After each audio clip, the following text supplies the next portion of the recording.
శ్రీ గురుభ్యో నమ. భగవద్గీత 3వ అధ్యాయం. ఈవేళ మనం మొదటి 2 శ్లోకాలని పరిశీలన చేసుకుందాం. శ్రీ అర్జునుల వారు ఈ విధంగా అడుగుతూ ఉన్నారు.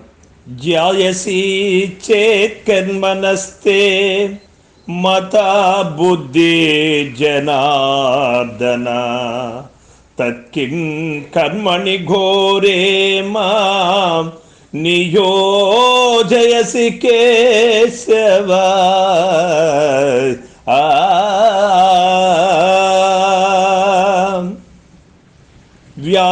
వ్యామిశ్రేణేవ వాక్యేన బుద్ధిం మోహయసీవ మే తదేకం వద నిశ్చిత్య ఏన శ్రేయోహమాప్నుయాం.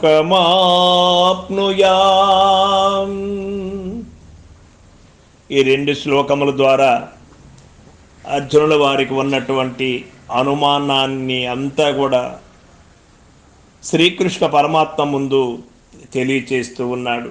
ఓ కృష్ణ, జ్ఞానము కర్మ కంటే శ్రేష్టమైనదని మీ అభిమతం అగుచో, మరి ఈ భయంకరమైన యుద్ధ కర్మమునందు నన్నేల ప్రవర్తింపజేయుచున్నావు కృష్ణ అని ప్రశ్నిస్తూ ఉన్నాడు. ఇచ్చిన బుద్ధి అనగా జ్ఞానము. క్రిందటి అధ్యాయమున 49, 50, 51 శ్లోకములకు భగవానుడు చెప్పినప్పుడే కర్మ కంటే బుద్ధి యోగము శ్రేష్టమని వెల్లడించినప్పుడే అర్జునుని మనంభన ఈ సందేహము జనించి ఉండవచ్చును. ఏమి సందేహము అంటే, భగవానుడు కర్మల యందే నీకధికారము గలదు, కర్మలను చేయము, కాబట్టి నీవు లెమ్ము, యుద్ధము చేయము, తస్మాన్ దుద్యస్వ అని ఒక పక్క ఒక విధంగా చెబుతూ, మరల బుద్ధియోగము కంటే కర్మ చాలా తక్కువైనది, దూరేణ హ్యవరం కర్మ బుద్ధియోగ ధనంజయ అని చెబుతూ, ఈ వచనములు పరస్పర విరుద్ధములుగానున్నవే. ఈ ప్రకారముగా సందేహించి 2వ అధ్యాయమున 49, 50, 51 శ్లోకములను భగవానుడు చెప్పినప్పుడే తన సంశయమును అతని యందు పెట్టదలంచి ఉండవచ్చును. కానీ వెంటనే శ్రీకృష్ణమూర్తి ఏం చెప్పాడు? నీ బుద్ధి ఎప్పుడు సమాధి యందు నిలుకడనొందునో అప్పుడు జీవ బ్రహ్మైక్య రూప యోగమును బడయగలవు అని బోధింప, తక్షణమే అర్జునునకు సమాధి యందు నిలుకడను పొందిన వాని స్థితప్రజ్ఞుని లక్షణములను తెలుసుకొనవలెను అను ఉత్సాహము కలిగి దానిని ముందుగా ప్రశ్నించవైచను. అతడి దానికి సమాధానముగా స్థితప్రజ్ఞ లక్షణములను భగవానుడు చెప్పి పూర్తి చేసిన వెంటనే అర్జునుడు తన పాత సందేహమును వెంటనే వారి ఎదుట పెట్టెను. ఈ 3వ అధ్యాయము ప్రారంభమున గల 2 శ్లోకములు కూడా ఆ సందేహమును గూర్చినవే అగును అని మనకు ఇక్కడ తెలియబడుతుంది. ఓ కృష్ణ, మిశ్రమమైన దాని వలెనున్న ఈ వాక్యము చేత నా బుద్ధిని కలవరపెట్టు వాని వలెనున్నావు. కావున నేను దేనిచే శ్రేయమును పొందగలనో అట్టి ఒకదానిని, కర్మ జ్ఞానములలో ఒకదానిని నిశ్చయించి నాకు చెప్పుము. ఏవా అనగా వలే అను పదమును అర్జునుడు 2 పర్యాయములు ఈ శ్లోకమున ప్రయోగించుటలో శ్రీకృష్ణమూర్తి వాస్తవముగా కలవరపెట్టు వాక్యములను, సందిగ్ధ వచనములను చెప్పకున్నను అర్జునునకు తన అజ్ఞానము చేతనే ఆ విధముగా కనపట్టుచున్నదను భావము సూచింపబడుచున్నది. అర్జునుని ఆ ప్రశ్నకు భగవానుడు సమాధానము సొంగుచు మోక్ష ప్రాప్తికి గల 2 మార్గములను కూడా 3వ శ్లోకము ద్వారా మనకు తెలియపరుస్తా ప్రయత్నం చేస్తాడు. మనకిక్కడ సూక్ష్మంగా ఏమి గ్రహించవలసి ఉంటుంది అంటే, అర్జునుని వలె ప్రతి మనిషికి కూడా అజ్ఞానం ఆవరించినప్పుడు అనుమానపు పుట్టై ఉంటాడు. గురు వాక్యముల పైన విశ్వాసము నిండుగా కలగదు.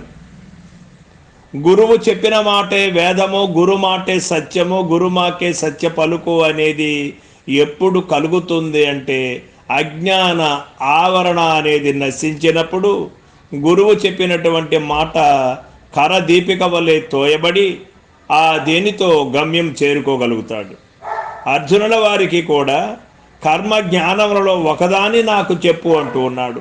భగవానుడు చెబుతూ ఉన్నటువంటి సత్యాన్ని సత్యముగా తెలుసుకునేటువంటి శక్తి, ఆత్మ నిశ్చయ స్థితి లేని కారణంగా బుద్ధి నిశ్చయించలేకపోయింది అర్జునుల వారికి.